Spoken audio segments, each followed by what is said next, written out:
71 সালে মহান মুক্তিযুদ্ধের প্রাক্কালে 25শে মার্চ কালো রাতে রাজারবাগ পুলিশ লাইন্সে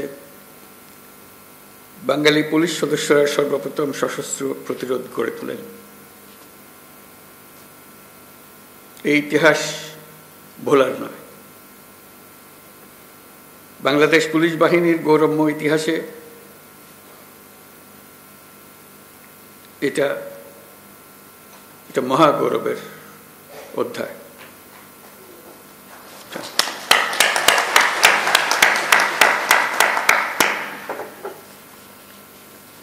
আজকের দিনে এই মহান মুক্তিযুদ্ধের শহীদ পুলিশ সদস্যদের আমি গভীর শ্রদ্ধা নিবেদন করছি। সর্বস্তরের মানুষের অধিকার, মর্যাদা, ন্যায় বিচার প্রতিষ্ঠিত হবে, কোনো বৈষম্য থাকবে না। যুগ যুগ ধরে এটাই ছিল মানুষের মহান আকাঙ্ক্ষা। এই আকাঙ্ক্ষা পূরণে জোর ভূমিকা রাখতে হবে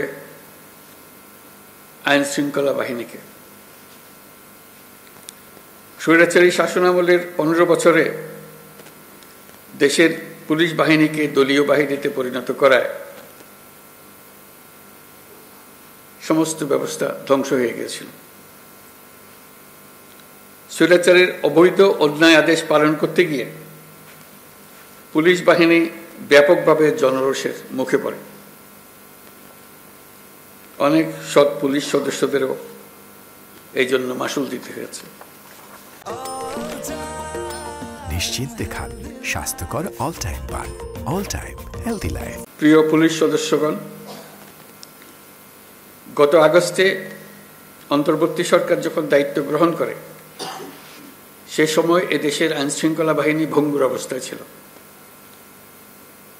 পুলিশের সঙ্গে জনগণের দূরত্ব সৃষ্টি হয়েছিল।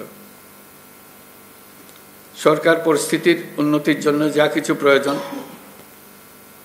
সব রকমের ব্যবস্থা নিয়েছে।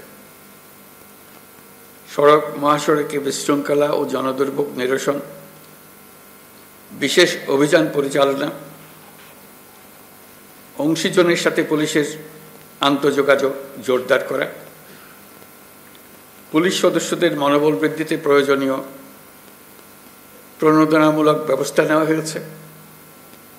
আপনাদের অক্লান্ত পরিশ্রমে শান্তিপূর্ণভাবে দুর্গাপূজা, বিশ্ব ইজতেমা, ঈদ উল ফিতর, বাংলা নববর্ষ সহ বিভিন্ন উৎসব অনুষ্ঠিত হয়েছে। দেশে যতগুলো অপরাধ হচ্ছে সবগুলো ঘটনায় তাৎক্ষণিক ব্যবস্থা নিতে আপনারা সর্বোচ্চ চেষ্টা করে যাচ্ছেন। পুলিশ ও অন্যান্য বাহিনীর সম্মিলিত প্রচেষ্টায় দেশের আইন শৃঙ্খলা পরিস্থিতি এখন অনেকটা নিয়ন্ত্রণে আনা সম্ভব হয়েছে। এই জন্য আমি পুলিশ সহ সকলকে আন্তরিক ধন্যবাদ জানাই। সবাই মিলে আপনার জোরে হাততালি দেন।